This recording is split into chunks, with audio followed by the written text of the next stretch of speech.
रघु, कितनी चम्मच? चम्मच एक ही, उससे चीनी 2 बार। रघु, तूने कभी गीता पढ़ी है? ना, नेवर नेवर नेवर। ठीक है, मैं बताता हूँ। तुम साथ क्या लाए हो? टेम्पो है ना, जिसमें मेरा सामान है। या यहाँ मैं ज्ञान की बात कर रहा हूँ।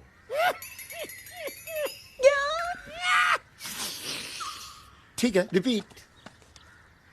देखो रघु, गीता में लिखा है,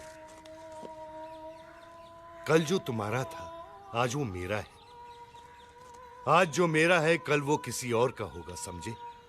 अरे नहीं रे पगले, ऐसा नहीं है। उधर क्या देख रहा है? मुझे सुन। कल जो तेरा था आज वो मेरा है और आगे भी मेरा ही रहेगा। बरखुरदार, आर यू अंडरस्टैंड मुन्ना? छोटी सी बात। प्रेम भाई क्या है? Take it easy, take it easy. मैं तुझे समझाता हूं। देख, घर की बेटी भी पराई होती है ना। She has to go one day.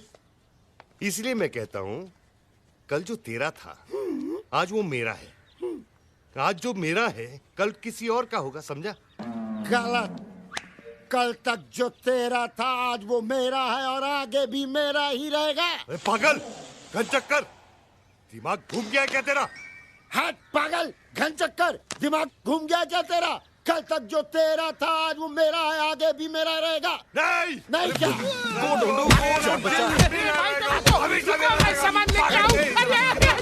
इस बच्चे को मार रहे